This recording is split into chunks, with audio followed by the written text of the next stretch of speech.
A paz do Senhor Jesus Cristo, seja bem-vindo aí ao nosso canal Aqui, Ali e Além. Nós estamos dando continuidade a um mini curso de liderança ministerial e nós queremos nesse vídeo, trazer aí para você mais uma palavra e nós queremos compartilhar com você este vídeo e gostaria que você se inscrevesse aí no nosso canal, tá bom? Clicasse lá no sinozinho para receber novas notificações e ser abençoado e abençoar também a nossa vida.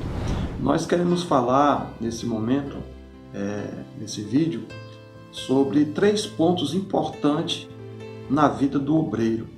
A vida espiritual do obreiro, o seu comportamento familiar e social. Então esses três pontos, vamos ver se dá para nós abordarmos nesse vídeo e ele não ficar muito comprido, A gente está resumindo o máximo possível para não ficar um vídeo muito grande, mas nós vamos falar sobre isso. Deixa eu fazer aqui uma leitura na palavra de Deus em 1 Timóteo, capítulo 5 e 8, diz assim: mas se alguém não sabe cuidar dos seus, e principalmente dos da sua família, negou a fé e é pior do que o incrédulo, certo? Então, assim, a vida espiritual do obreiro, o seu comportamento na família e o seu comportamento também na sociedade, diz muito com a vida dele. E é recorrente uma cobrança de muitos membros da igreja em relação a isso, A vida espiritual do obreiro, principalmente nessa questão que nós vamos falar, primeiro ponto, a vida espiritual do obreiro, seja ele pastor, missionário, evangelista, presbítero, diácono, diaconisa, enfim, você deve ter parado para pensar o que os membros falam da questão da vida espiritual do obreiro. Como referência dos membros, eu já disse, nós somos observados todo o tempo. E aí as nossas reações e atitudes, elas vão avaliar o que eles pensam de nós. Nós temos que orar, Não digo só orar em casa, temos que ter uma vida íntima com Deus através da oração, pois a oração, ela é o elo mais seguro e direto entre o obreiro e Deus. Se nós destruirmos esse elo, ficará difícil cobrar os membros para orar. Quando o obreiro referencial não ora, sem contar que muitas almas sobrevivem espiritualmente pela oração do líder, logo se você deixar de orar, de dedicar esse tempo essencial à oração, pessoas vão morrer espiritualmente e sem oração o colapso espiritual ele é evidente. Então, que nós possamos orar. É importante também na vida do obreiro uma vida de jejum. Jejuar também da mesma forma, O que é abdicar por um determinado tempo de algo em prol de um milagre, de uma intervenção divina, A vida espiritual do obreiro é extremamente necessário isso. E não adianta a cobrança em cima dos púlpitos, dizendo, irmãos, vamos orar, a igreja tem que orar, deve orar, se nós, como obreiros, não oramos. Nós devemos ser o exemplo em oração.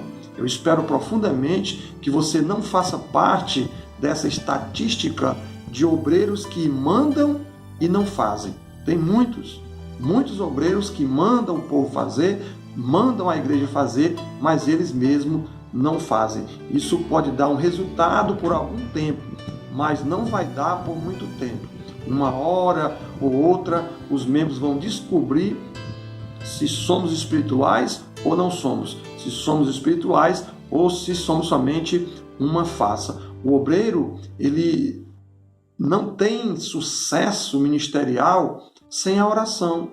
Ele não tem sucesso ministerial sem o jejum, uma comunhão mais profunda com Deus, uma consagração, o culto doméstico, enfim, tudo que demonstra a você mesmo o que Deus pensa a seu respeito. Você deve fazer isso não para a igreja ver, para ser respeitado pela igreja como um homem de oração, como um homem que busca a Deus, mas para que Deus veja você, né? A Bíblia diz em Colossenses, Paulo falando disso: por esta razão, desde o dia que ouvimos, não deixamos de orar por vocês e de pedir que sejam cheios do pleno conhecimento da vontade de Deus. Paulo, ele orava muito pela igreja, orava pelos membros, orava pela sua vida. Então a vida espiritual, ela é importantíssima na vida do obreiro. Não troque ela por nada. A sua vida de oração, de leitura, de consagração na palavra de Deus. Amém? Esse é o primeiro ponto que eu quero tratar com você. O segundo ponto fala da vida familiar. 1 Timóteo 3:20 vai dizer assim: convém, pois, que o bispo seja irrepreensível, marido de uma mulher, vigilante, sóbrio, honesto, hospitaleiro, apto para ensinar. Essas são as qualidades de um bispo, de um pastor, de um dirigente de congregação, de um obreiro. Então, ele diz também, Paulo, aos Colossenses, com relação às mulheres, diz: mulheres, sujeite-se cada uma a seu marido, como convém a quem está no Senhor. Se sujeite ao marido, assim como se sujeita ao Senhor. Ele está dizendo aqui, né? Maridos, ame cada um a sua mulher e não a tratem com amargura, né? O obreiro, ele tem que saber tratar a sua esposa. A vida familiar do obreiro é importantíssima. O provérbio diz: instrua a criança segundo o objetivo que você tem para ela, ou no caminho que deve seguir. E mesmo com o passar do tempo, dos anos, não se desviará dele. Muitos não acreditam, mas a família vem antes do ministério. Antes do ministério. Deus não tem interesse no seu ministério se você não souber pastorear, administrar, se você não souber governar bem a sua casa, zelar pela sua família. O que a Bíblia diz sobre o dever e conduta familiar do obreiro? Ele diz assim, 1 Timóteo 3:4, que governe bem a sua própria casa, tendo seus filhos em sujeição, com toda modéstia, porque se alguém não sabe governar a sua própria casa, como cuidará da igreja de Deus? Ele conclui esse versículo com uma pergunta: se você não sabe governar a sua casa, cuidar da sua casa, como é que você vai governar a igreja? Então isso é muito sério. Para governarmos uma igreja sadia, então nós temos que ter uma família sadia, um lar sadio, uma esposa submissa, filhos em sujeição, homens honestos, irrepreensíveis, esposo fiel, voluntário. Tudo isso é importante para um bom governo como obreiro, como líder espiritual. A Bíblia é bem explícita a esse respeito.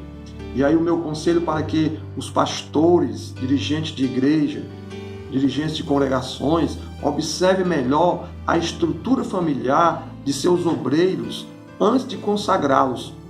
Converse com os filhos deles, converse com a esposa desses obreiros. Enfim, a Bíblia manda fazer uma seleção e aplicar esses requisitos primordiais na vida do obreiro. E eu quero deixar uma observação para você, pastor. Se não preencher esses requisitos, não consagre. Você vai gerar problema para você e vai gerar problema para a instituição e principalmente para a igreja, que é a noiva de Cristo. Na maioria das vezes, obreiros problemáticos têm família destruturada, têm filhos que não respeitam, têm esposas insensatas e tudo isso por falta de ensinamento em muitos desses casos.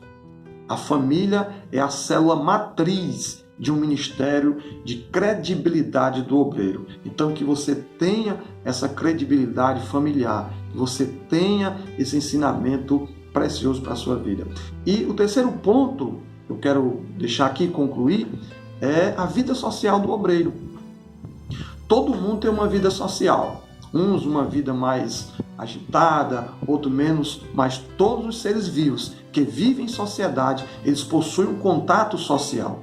E a diferença é que a vida social de alguns tem uma visibilidade maior. Portanto, ser sociável, amável, saber se comportar com decência entre as pessoas que te cercam, que te rodeiam, é muito importante. Ter um bom relacionamento pessoal e também um relacionamento interpessoal. Tratar as pessoas como gostaria de ser tratado.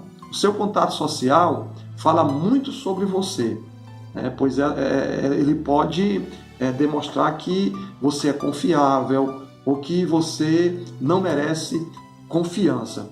E como obreiro, você está nessa classe daqueles que são bem visíveis, bem vistos, que tem uma projeção aos olhos alheios, seja eles cristãos ou não cristãos. A vida social de um obreiro fala muito sobre o que ele realmente é. Então, eu quero compartilhar com você este vídeo, falando um pouco da vida de oração do obreiro, da vida espiritual do obreiro, falando um pouco sobre a vida familiar, o comportamento familiar do obreiro e também falando um pouco sobre a vida social do obreiro, que você possa colocar este pequeno aprendizado em prática e ser um excelente obreiro, um obreiro aprovado pelo Senhor perante a sua família, que é muito importante, perante Deus, que é muito importante, perante também a sociedade. Que Deus em Cristo te abençoe, tá certo? Compartilhe este vídeo aí com outros irmãos, com outros obreiros e que você possa se inscrever no nosso canal, tá certo? E compartilhar aí no nome do Senhor Jesus. Deus te abençoe. Até o próximo vídeo, onde estaremos tratando de outro assunto muito importante também para a vida do obreiro.